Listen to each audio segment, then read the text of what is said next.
দর্শক, যুক্তরাষ্ট্রের new jersey থেকে যোগ দিচ্ছেন রেজওয়ানুজ্জামান ও ফয়জুল ইসলাম। আমরা যেমনটা বলছিলাম, রেজওয়ান এবং ফয়জুল, আপনাদের রিপোর্ট থেকেই দেখছিলাম যে আপনারা বলছিলেন যে এখনও সেই রকম উত্তাপ শুরু হয়নি নিউ জার্সিতে, যদি বলি পুরো আমেরিকাতে। কিন্তু এক পক্ষে কিন্তু আমরা যদি আরেকটা দিক দেখি যে ব্রাজিলের, শুধু ব্রাজিল না, আমার মনে হয় যে গ্রুপ পর্বের সব থেকে কঠিন ম্যাচ হতে যাচ্ছে মরক্কো এবং ব্রাজিল। তো এই ম্যাচ নিয়ে কতটুকু দর্শকদের মধ্যে উত্তেজনা দেখছেন?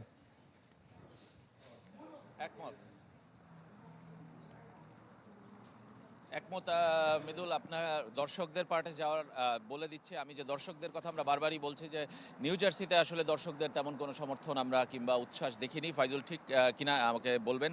এবং কিন্তু গতকাল আমরা টাইমস স্কোয়ারে গিয়েছিলাম, সেখানে আমরা প্রচুর দর্শকদের দেখেছি এবং ব্রাজিল, মরক্কো থেকে শুরু করে বিভিন্ন দেশে দেখেছি এবং তাদের বিভিন্ন ধরনের চ্যান্টিং থেকে শুরু করে যারা যত ধরনের সেলিব্রেট করার প্রয়োজন আর মনে হয় সেটা আমাদের অবশেষে মনে হয়েছে আসার পর যে সেখানে বিশ্বকাপ বা যুক্তরাষ্ট্রের বিশ্বকাপের শহরে বা দেশে এসেছি, সেটি কিন্তু আমাদের গত রাতে টাইমস স্কোয়ারে মনে হয়েছে। অর্থাৎ কিছু কিছু জায়গায় বিক্ষিপ্ত হবে, কোনো কোনো রেস্টুরেন্টে কিন্তু আমরা দেখছিলাম যে তারা সাজসজ্জা করছে, হয়তো বা ম্যাচ সেলিব্রেট করা শুরু করবে, একসঙ্গে দেখার ব্যবস্থা তারা করবে।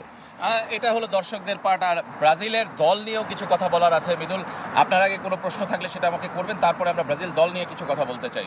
না রিজন, আমার প্রশ্ন আসলে দল নেই। যদি আমি বলি যে একটা বড় ধাক্কা কিন্তু ব্রাজিল দলের জন্য, কারণ নেইমার নেই এবং হয়তোবা তিনি পুরো গ্রুপ পর্ব থেকে ছিটকে যেতে পারেন।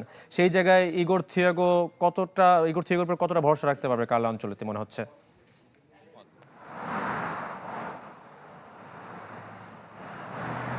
কার্লো আনচেলত্তির কথা বললেন, আমি সেখান থেকে শুরু করি। কার্লো আনচেলত্তি গত 13 মাসে 12টি ব্রাজিলের ম্যাচ খেলেছেন এবং আপনি জেনে থাকবেন যে একটা ম্যাচেও সেম 11 নিয়ে কিন্তু তিনি খেলেননি।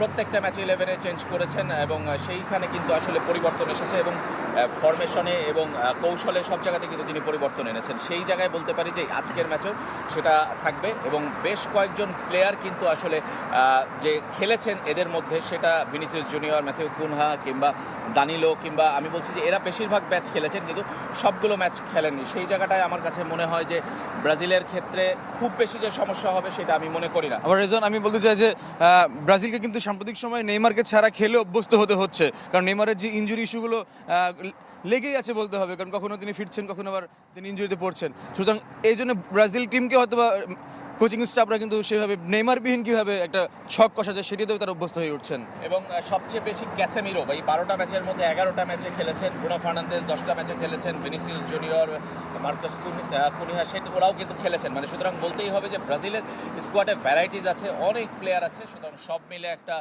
দারুণ ম্যাচ হবে এটা আমি আশা করি। যে মরক্কোকে নিয়েও কিন্তু আসলে একদম কিছুই বললাম না, কিন্তু এক কথায় বলি, মরক্কোর সঙ্গে ব্রাজিলের ম্যাচটা কোনো মতেই সহজ হবে না, মরক্কো কোনোভাবেই ছাড় দিবে না। বর্তমান অসংখ্য ধন্যবাদ রেজওয়ান এবং ফয়জুল ইসলাম আপনাদেরকে। আপনারা ভালো থাকবেন এবং সুস্থ থাকার চেষ্টা করবেন, কারণ পুরো টুর্নামেন্ট জুড়ে কিন্তু আপনাদের কাছ থেকে আমাদের খবর সংগ্রহ করতে হবে, আপনাদের কাছ থেকে আমরা জানবো এবং আপনাদের মাধ্যমে পুরো দেশবাসী জানবে। ধন্যবাদ দুজনকেই।